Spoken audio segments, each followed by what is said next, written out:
நம்ம சேனலில் வீடியோ போட்டோடனே உங்களுக்கு மெசேஜ் வரணும் அப்படின்னு நீங்கள் நினச்சிங்கன்னா ரைட் சைடில் இருக்கிற ரெட் கலர் சப்ஸ்கிரைப் பட்டனை ப்ரெஸ் பண்ணிக்கோங்க. அப்படியே பக்கத்தில் ஒரு பெல் சிம்பிள் வரும், அதே கிளிக் பண்ணிட்டீங்கன்னா உங்களுக்கு மெசேஜ் தவறாமல் வரும். சரி, வாங்க வீடியோக்குள்ளே போகலாம். சோழன் எக்ஸ்பிரஸ் காலை சரியாக 8 மணி அளவில் சென்னை எழும்பூரில் இருந்து புறப்பட்டு விட்டது. ஒரு 2ஆம் வகுப்பு பெட்டியில் பஞ்சு மாமாவும் பார்வதி மாமியும் அமர்ந்திருந்தனர். தஞ்சாவூரில் உள்ள பெண் வீட்டுக்கு செல்கிறார்கள். லக்கேஜ் அவர்களிடம் அதிகமாக இல்லை. பார்வதி மாமிக்கு எழும்பூரிலேயே ஆனந்த விகடன், மங்கையர் மலர் இரண்டும் வாங்கி கொடுத்து விட்டார். ரயில் புறப்பட்ட சில நிமிடங்களிலேயே மாமி அதில் மூழ்கிவிட்டாள். மாமாவுக்கு அதில் இன்ட்ரெஸ்டே இல்லை.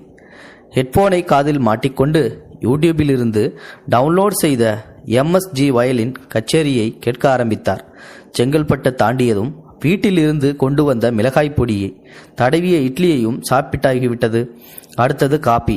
ஏன்னா காஃபி வந்தா வாங்குங்கோ, நான் செத்த நேரம் விகடம் பார்த்து கொண்டிருக்கிறேன்.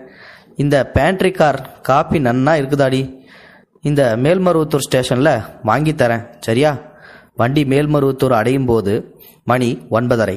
வண்டி பிளாட்பாரத்தை அடையும் போது வாசலுக்கு போனார். நல்ல வேலை, ரெடியாக காஃபி வெண்டர் 1 ஆள் இருந்தான். 2 காஃபி கொடுப்பா. முதலில் ஒரு காஃபியை மாமியிடம் கொடுத்துவிட்டு மீண்டும் 2வது காஃபியை சீட்டில் வைத்துவிட்டு அவனுக்கு பணம் கொடுக்க பர்ஸை எடுத்தார். ஒரு 200 ரூபாய் நோட்டு தான் இருந்தது. அதை அவனிடம் கொடுத்தார். சார், 20 ரூபாயா? இல்லையா சார்? இல்லையப்பா. அவன் பாக்கியை கொடுக்க தன் பாக்கெட்டை துளாவினான். அதற்குள் வண்டி புறப்பட்டு விட்டது. பாக்கெட்டை துளாவிக்கொண்டே வண்டியின் பின் ஓடி வந்தான். அதற்குள் வண்டி பிளாட்ஃபார்ம் எல்லையை கடந்து விட்டது. அதற்கு மேல் அவனால் ஓட முடியவில்லை. பஞ்சு மாமா சீட்டிற்கு திரும்பி ஒன்றுமே நடக்காதது போல் காஃபியை உறிஞ்சி குடிக்க ஆரம்பித்தார். எல்லாவற்றையும் மாமி பார்த்து கொண்டுதான் இருந்தாள். என்ன, 200 ரூபாய் போச்சா? ஆமா, அதுக்கு என்ன போ? யாராவது அவனாண்ட போய் 200 ரூபாய் கொடுப்பாளா? அவன் பாக்கி தரட்ட ட்ரை பண்ணாண்டி, அதுக்குள்ள ட்ரெயின் கிளம்பிடுச்சு. என்ன பண்ணுவான் பாவம். போதுமே உங்க சமத்து, அவன் அப்படியே நம்புறேல் போங்க. அங்கதான் உங்க அசட்டத்தனம் நிற்கிறது. அவன் என்னை ஏமாத்தினான்னு சொல்றியா? இல்லையா பின்ன. அவன் சும்மா வண்டி பின்னாடி ஓடி வர மாதிரி சீன் போட்டிருக்கான். அதை கூட புரிஞ்சிக்க தெரியலையே உங்களுக்கு. போனா போறது போடி. பாவம் ஏழை, பணத்தை கோட்டை விட்டது இல்லாம அவனுக்கு வக்காலத்து வாங்குறாளே போதும். உன் ஆத்தக்காரன்னு சாமர்த்தியமா போறான் தானே. வாய மூடிண்டு வா. இந்த சம்பாஷணைய வண்டியில் இருந்தவர்கள் அத்தனை பேரும் வேடிக்கை பார்த்து கொண்டனர். அவர்களுக்கு இது ஏதோ சீரியல் பார்ப்பது போலவே இருந்தது. பலர் மாமா அசடுதான் என்ற தீர்மானத்துக்கு வந்தனர். சிலர் இந்த மாமிக்கு ஆனாலும் வாய் ஜாஸ்தி என்றனர். மாமாவை எப்படி மட்டம் தட்டுகிறாள் என்று நினைத்தனர். வண்டியின் வேகம் அதிகரிக்க எல்லோரும் இந்த சம்பவத்தை மறந்து அவர்கள் முன் செய்து கொண்டிருந்த தொடர்ந்தனர். மாமா மீண்டும் கச்சேரியை தொடர்ந்தார். MSG ஞானமும் சகாதர வாசித்துக் கொண்டிருந்தார். ஆனந்தமாக கண்ணை மூடி ரசித்ததில் அந்த 200 ரூபாய் மறந்தே போனார். 25 நிமிடத்தில் திண்டிவனம் வந்துவிட்டது. அது ஒரு ரிசர்வேஷன் கம்பார்ட்மெண்ட் என்று பாராமல் கூட்டம் முண்டியடித்துக் கொண்டு ஏறியது. எல்லோருக்கும் அவசரம் அவசரம். கூடவே ஒரு 15 வயது பையனும் ஏறினான். அவன் அங்குலம் அங்குலமாக முன்னேறி பஞ்சுமாமாவின் சீட்டுக்கு அருகே வந்துவிட்டான். சார், மேல்மருவத்தூர் ஸ்டேஷன்ல நீங்க காஃபி குடிச்சிங்களா? ஆமாப்பா.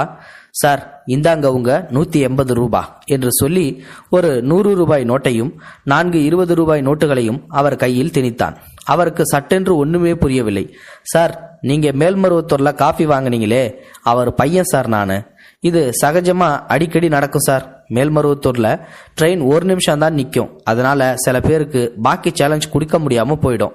தினமும் கொஞ்சம் பணத்தோட ட்ரெயின்ல நான் வந்துடுவேன். அப்பா மேல்மருவத்தூர் ட்ரெயின் புறப்பட்ட உடனே இது மாதிரின்னா ஃபோன் பண்ணி கம்பார்ட்மெண்ட் விவரத்தை சொல்லிடுவாரு.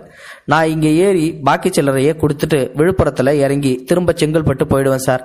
உங்க அப்பா ஃபோன் நம்பர் கொடுப்பா. இதோ சார். ஐயா, உங்க பையன் என்கிட்ட பாக்கி 180 ரூபாயா கொடுத்துட்டான் திருப்பி.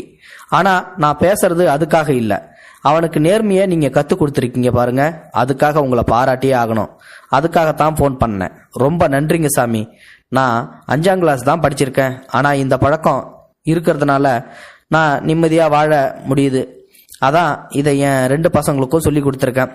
பஞ்சு மாமாவுக்கு நெஞ்சமெல்லாம் நிறைந்தது. கண்களில் நீருடன் அந்த பையனை தட்டி கொடுத்தார். பார்வதி மாமி தன் கணவனை இப்போது பார்த்த பார்வையில் பெருமை நிறைந்திருந்தது. உண்மையிலேயே இவர்கள் செய்த காரியம் மெய்சிலிருக்க வைத்துவிட்டது அந்த ட்ரெயின் கம்பார்ட்மெண்டில் பயணம் செய்த அனைவரையும். இது ஒரு அருமையான பதிவு தான். அப்பாவும் மகனும் நிச்சயமாக வந்து இதே மாதிரி தான் இருக்கணும் அப்படின்றதுக்கு ஒரு எடுத்துக்காட்டாகவே செஞ்சுருக்காங்க. மேல்மருவத்தூர் ஸ்டேஷனில் பாக்கி சில்லறை கொடுக்க முடியாததால் பையனுக்கு ஃபோன் பண்ணி திண்டிவனம் ஸ்டேஷனில் கொடுக்க வச்சுட்டாரு. எவ்வளோ ஒரு நேர்மை பாருங்கள். ஏழ்மையாக இருந்தாலும் ஒரு நேர்மையை கடைபிடிக்கிறாங்க.